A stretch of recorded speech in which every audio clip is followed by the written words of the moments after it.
Y a pas à dire, je m'en lasse pas de cette intro. Salutations, c'est Draka. Alors, je vais vous présenter une vidéo cette fois aujourd'hui sur le système de combat de Chrono Cross. C'est une explication, donc si vous cherchez un test sur le jeu, allez, désolé de dire ça comme ça, mais allez voir ailleurs. Je vais pas me contenter de là-dessus.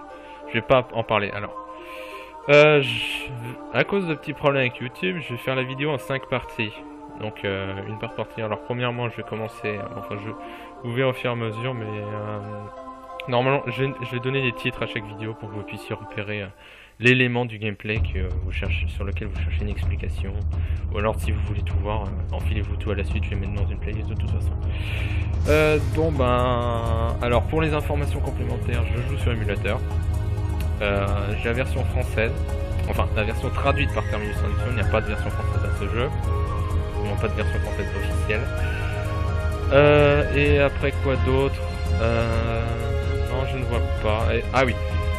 Éventuellement, pour ceux qui sont vraiment extrêmement tatillons sur le jeu, sur l'histoire du jeu, il y aura un tout petit spoil. Si vraiment vous voulez surtout pas... Franchement, même en étant maniaque, c'est pas un spoil massif non plus, donc... vous privez pas pour ça, quoi. Si vous comprenez pas l'histoire du jeu, si vous comprenez vraiment vous comprenez pas le système de gameplay du jeu, ça va vraiment vous coûter cher, notamment à part, ça va vraiment vous coûter cher au bout d'un moment. Vous allez pas pouvoir avancer, et l'histoire dans le jeu c'est ce qui prédomine. Et c'est dommage de pas y jouer juste à cause du système de combat. Voilà, c'est tout ce que j'avais à dire pour l'intro. Je vois pas quoi rajouter et on va commencer tout de suite. Alors. Voilà. Alors. On va commencer par les stats. Les différentes statistiques des persos. Alors. Donc. Vous les avez ici, les panneaux de stats pour chaque personnage. Donc. La force. Les PV, je crois pas que j'ai besoin de vous expliquer ce que c'est. Si ça tombe à 0, votre perso est en rade et vous devez le ressusciter en combat. Et vous devez utiliser une magie de résurrection pour le ramener en combat. C'est comme dans les Final Fantasy, et dans le Chrono Trigger en fait. Si soit vous utilisez un sort de soin pendant le combat pour le ramener, ou sinon il reviendra un PV au combat suivant. La force, ça influe sur vos dégâts physiques. Donc c'est une caractéristique plutôt pour les guerriers, pour frapper avec les attaques de base. La visée, c'est votre précision avec les attaques physiques. Voilà. La magie, ça influe sur vos éléments magiques. Il y a aussi des éléments physiques, donc tous les éléments ne sont pas magiques. La plupart du temps, les éléments sont magiques, mais certains éléments, notamment les éléments spéciaux de certains persos spécifiques, sont physiques. Généralement, qu'un élément, pour différencier un élément physique ou magique, faut y aller à l'œil. Hein. Voilà. La résistance, c'est la résistance aux dégâts physiques, donc éléments physiques et attaque de base.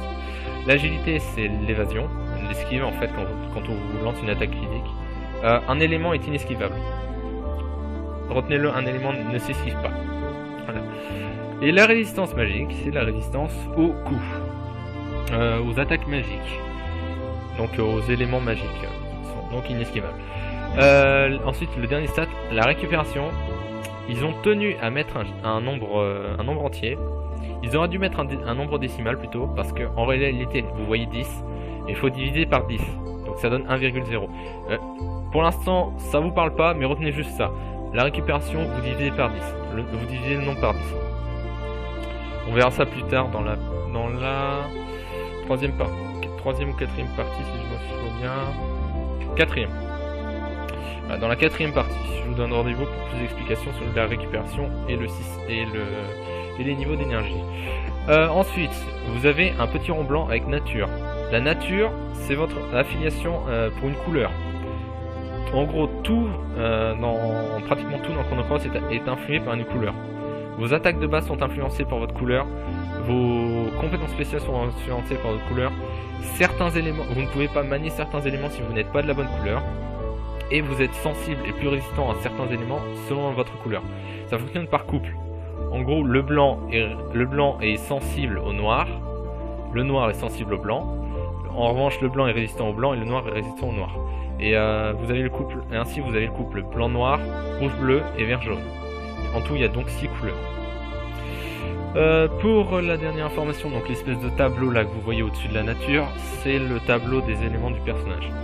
Les éléments, j'y reviendrai un peu dans un instant, dans la prochaine partie.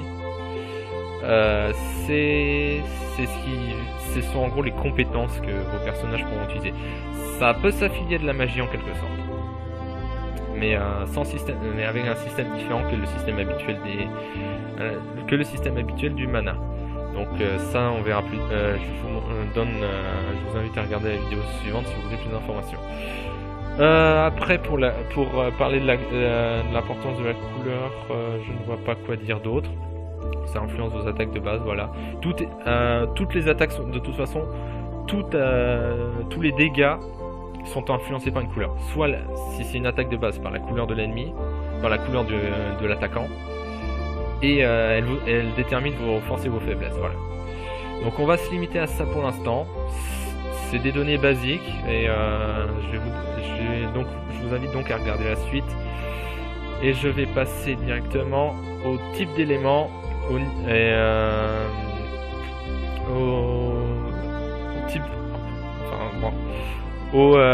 type d'éléments disponibles, les niveaux et pour les placer et le ciblage. Allez, à tout de suite.